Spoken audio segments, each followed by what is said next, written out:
Discuss this now with Mansour Shuman, who joins me live from Doha. He's a Palestinian political analyst and a humanitarian worker. Thank you so much for being with us on the program, Mansour. The situation in Gaza is absolutely dire. Israel continues to breach the terms of the ceasefire, especially by conducting these attacks. 150 civilians have been killed since January, since that ceasefire went into effect.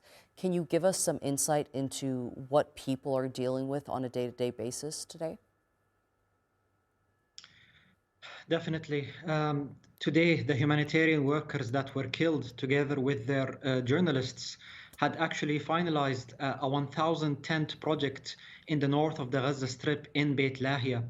And they were struck by three different strikes, killing all of them. Two of them survived, injured, taken to the hospital. But again, this is another evidence that the Israelis are not respecting any terms of the ceasefire agreement that's in place. We are talking about, again, 1.9 million people that are fasting in Ramadan, that are going through exuberant heat right now, that do not have access to fresh food, have very difficulty in getting fresh water. Medications are running out, diesel fuel in order to run the generators in the hospitals, to run any major electrical grid is running out. The people in Gaza currently are at a milestone, and the decision makers around what will happen to the Palestinians on the ground in Gaza Strip is very, very critical at this stage. I believe that the Israelis are playing with fire right now. They're trying to negotiate and under fire, putting pressure on the Palestinian leadership in order to give them everything that they want, versus the Palestinians not getting their rights and their freedoms, their basic human rights.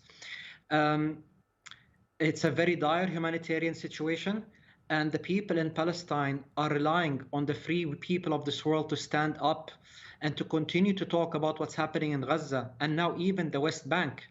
And it's up to the mediators as well to ensure that Israel respects the three-phase ceasefire agreement. Even the leaders of the Palestinian movements, they came with an exceptional agreement asking the Israelis, sure, we can release some hostages. However, let us go back to the three-phase ceasefire agreement and start the second phase of the ceasefire. However, even that was rejected by the Israelis. Right now, as per my understanding, the negotiations are at a deadlock. And I only see very extreme, unfortunate humanitarian scenarios for the Palestinians in Gaza. Let's talk about the humanitarian situation a bit. As you mentioned, it's Ramadan. People don't have access to fresh food. And Israel, according to the reports, has not been allowing humanitarian aid into the Gaza Strip. The people that were killed today were people that were distributing aid to civilians on the ground. 1.9 million people that are currently in Gaza. Talk to us a bit about how tough it is for these humanitarian workers to operate across the Strip with the risk of being attacked, as we saw today, and the lack of access to basic needs. I was there with them for around 6 months until March of last year. However, things are getting more extreme. You are now talking about people who stocked on food, stocked on some fresh water after the borders were open. But right now, not only are they not feeling safe anymore because Israel can restart a limited military operation on the borders of Gaza Strip, but also, like you rightly said, they are being starved.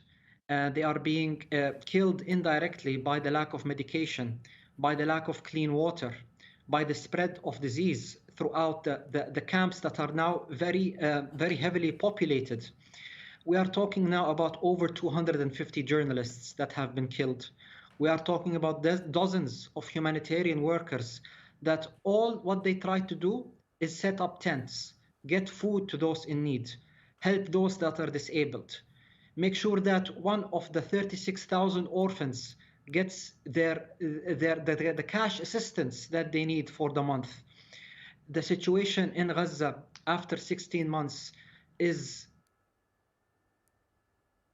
I don't know what else we can say here. I think that the world needs to again continue to remember that Gaza, yes, it's not making headlines like it was before, but we cannot wait for the war to restart again. We have to start voicing our concerns now through all different types of social media. We have to continue to lobby our governments. We have to make sure that the mediators do their role. Our leadership in the region need to come up with a strong political notion to make sure that Israeli stop doing all what they're doing to Gaza and the West Bank, because they will not stop at Gaza and West Bank.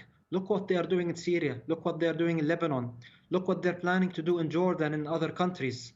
So right now, Gaza and the West Bank are the first line of defense. If we do not strengthen them, then we fear the worst for the region. Okay, Mansour Shuman, thank you so much for being with us here on TRT World and sharing that insight with us. I appreciate it.